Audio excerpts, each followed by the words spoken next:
rallies to rally, state to state, city to city. Will XL, where you at? Let's make some noise for Will.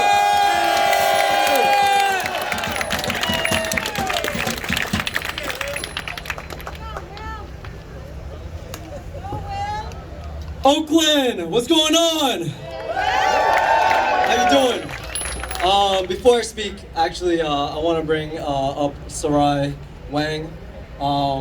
She wrote this poem that was,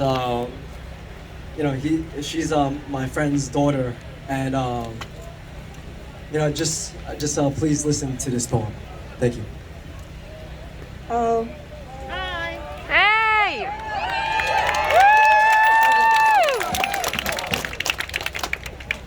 We are the same, you and I.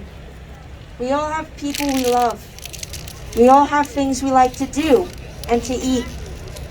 We all breathe and blink, or at least we try to. And we all have our own personalities, what shapes us to be us. Then where did all this hate come from? The sky, or maybe the moon?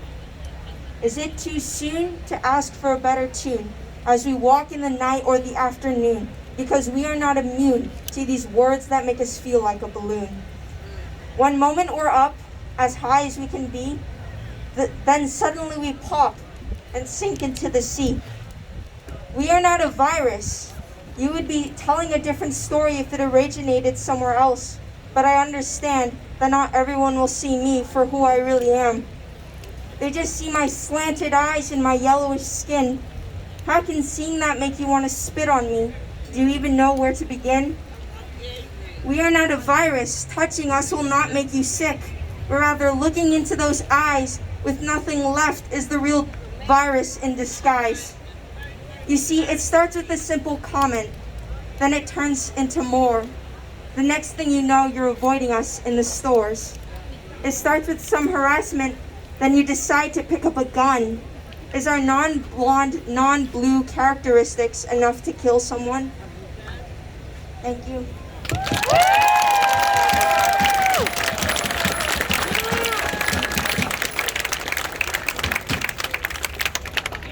I'm so happy to be a part of this. At first I was scared to come up here. Very emotional.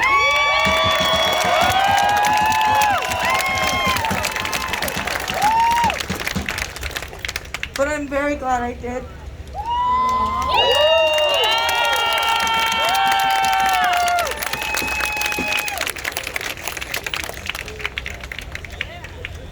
And that's why I said this is the realest rally you'll ever come to.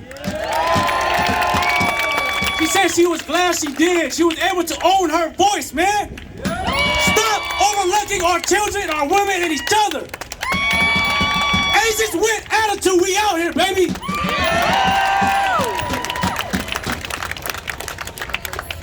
These are our kids, right? This is the harsh reality that they're facing. And once schools open back up again, the level of bullying that they're facing is going to be unlike anything that we've ever experienced in our lifetime.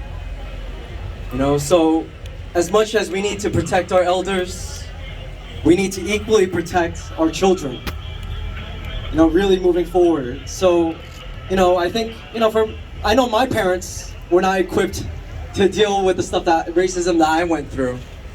I'm pretty sure many of us here are not either. But just please check in with our kids.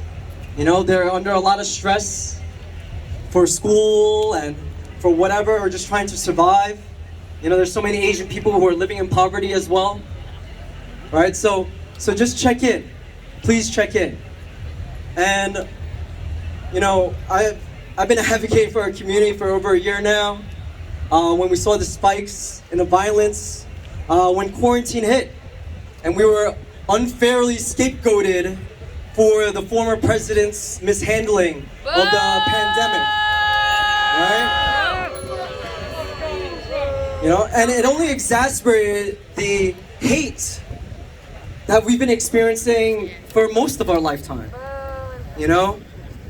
And we've been invisible, we've been ignored, and now there's awareness, right? And we also broke through the apathy of our community. Look around you. Look around you. This is our community.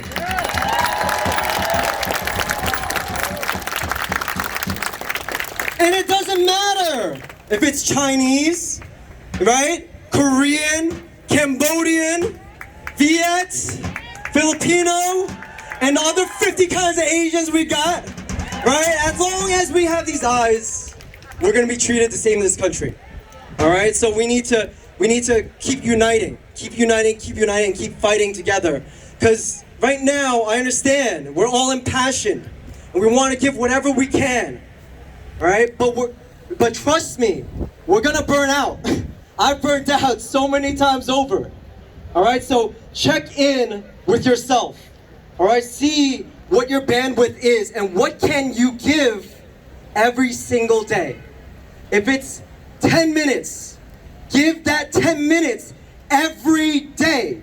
And that means so much more because this is a marathon and we have a long fight ahead of us.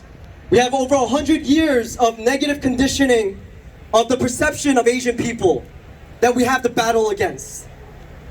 All right, so my nonprofit, it's newly formed. It's called Asians in America.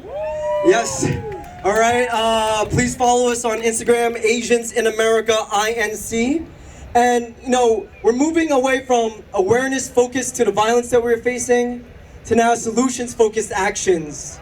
And one of the things that we're fighting for is for Asian American studies in K through 12 in our schools. And as Kev says, and as Eddie Zhang says, no history, no self. No history, no self. All right? So how do we break through the perpetual foreignness that's placed upon us? Right? It's through education, through understanding our history, our struggles, and our contributions. And that's how our kids can have a sense of pride in who they are by knowing their history in our country. I didn't even know much of our history in our country until I watched that 5-hour PBS series called Asian Americans. Who watched that last year? I had such incredible pride, and that's partially of what fuels me to keep on this fight. So, one of our first rallies that we're going to do next week in one of the largest school districts in the country, LA Unified School District, we're going to demand Asian American studies in K-12 from the supervisors, from the chief academic officers, from the chief intelligence officers, from the chief technologies officers of these schools. And when we get it and when we implement it in these big districts, the rest will follow. And this is a district by district fight across the country. So get activated, let's find out who the decision makers are and bring pressure. And bring this pressure to them to get these studies in. And we can definitely do it. And we can definitely get it into a curriculum by this fall. This fall, we can make it happen. But it's gonna take all of us, okay?